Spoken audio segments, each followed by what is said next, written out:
Elle a vieilli. Vous le savez? Elle a vieilli. Bon anniversaire.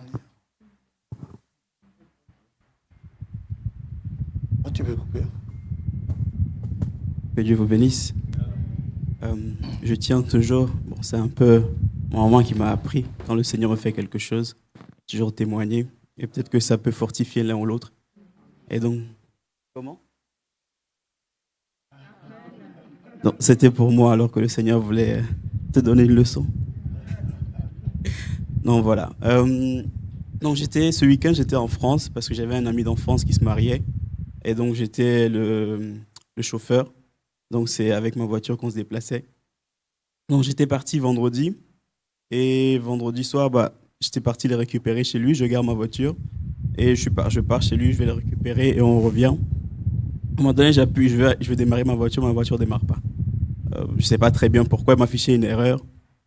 Une nouvelle voiture qui est sortie il y a à peine 3 mois, elle ne voulait pas démarrer. Et donc, à un moment donné, j'appelle l'assistance parce que c'est une voiture de société, j'appelle l'assistance Mercedes, ils me donnent des instructions, etc. etc. Et bon, ils disent, écoutez, on va vous envoyer un dépanneur pour vous prendre, pour remorquer la voiture et puis vous verrez avec eux si vous avez une voiture de remplacement, etc. Et tout.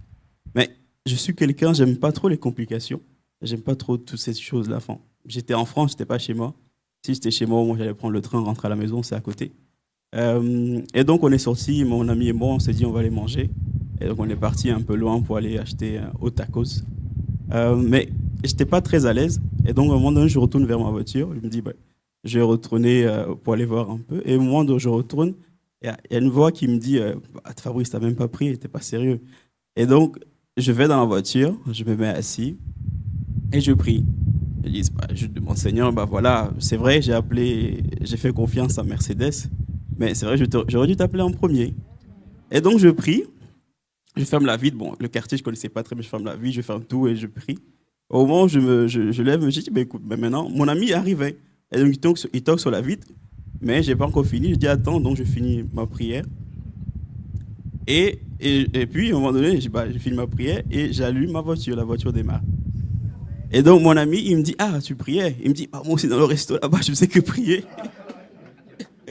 Et donc, je dis, le Seigneur est grand, le frère Flavien nous avait exhorté sur la prière, l'importance de mettre Dieu quand il y a un problème en premier, d'aller vers Dieu. Et donc, je voulais un peu raconter cette petite expérience que le Seigneur m'a fait grâce. Vraiment, je ne savais pas quoi faire. J'ai appelé le moment, je lui ai raconté, on a un peu rigolé tous les deux. Et le lendemain, de nouveau, je conduis les mariés, on fait le tour de Paris, Galerie Lafayette, vous voyez un peu la belle vie. Et puis à un moment donné, j'entends un truc dans mon pneu, et mon pneu ne tournait pas très bien. Moi je suis conducteur, quand mon bébé, ma voiture ne marche pas très bien, je le sens. Je dis à tout le monde, mais vous sentez que la voiture n'est pas bien? Il me dit, non, c'est la route, machin. Je dis, non, il y a un problème.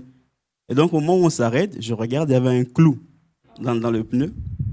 Et le clou était dans le pneu, et je dis, là j'ai appris ma leçon, j'ai prié. Et j'ai prié, j'ai appelé aussi l'assistance Mercedes. Ils m'ont dit, écoutez, on va vous envoyer une voiture. Bon, retour à la veille. Pourquoi? Surtout qui m'a poussé à prier, c'est parce qu'on m'a dit, la voiture de remplacement qu'on allait vous donner, c'était une caution de 2 000 euros. J'ai dit, pardon, 2 000 euros, je ne donne pas. Et donc, du coup, aujourd'hui, cette fois-ci, j'ai prié, etc. Mais là, il n'y avait pas grand-chose à faire. Il fallait absolument changer la roue, la réparer. Et ils m'ont de nouveau envoyé quelqu'un qui est venu avec une voiture, qui m'a dit, avant que la personne arrive, je lui dis, mais est-ce que caution, qu'est-ce que c'est? Normalement, c'est couvert. Et ils m'ont dit, non, c'est 300 euros. Je dis, 300, ça va encore. Et au moment où la voiture arrive, nous étions au restaurant en train de manger. Et le monsieur me dit, c'est 3 000 euros. Je dis, Jesus. Et là, je n'avais pas le choix, j'ai payé. Et ils m'ont donné une nouvelle voiture. Je suis quand même rentré en Belgique hier, par la grâce de Dieu. Et donc, tout ça pour dire, malgré les péripéties, parce que c'était assez stressant pour être honnête, malgré les péripéties, je suis quand même rentré. Je pense qu'ils m'ont dit que la voiture, ils vont me la livrer eux-mêmes depuis la France. Si vous avez une voiture là-bas avec une plaque française, c'est celle avec laquelle je suis venu. C'est aussi une belle voiture, je ne vais pas vous mentir. Mais je voulais te donner ce petit témoignage, surtout par rapport à la prière de la veille, qui a débloqué instantanément la situation. Parce que même mon ami là-bas, dans le resto, il a dit, Fabrice, je voulais justement te venir pour qu'on prie. Et lui aussi, il priait. Et donc, le Seigneur m'a écouté les demandes qu'on lui a faites. Je vous remercie. Et la prière est très importante. Que Dieu vous bénisse.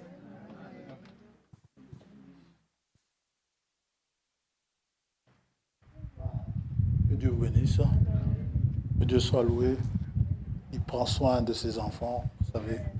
Faire ces longues routes et puis arriver à la maison sans encombre, c'est une grâce de Dieu. Que Dieu vous bénisse.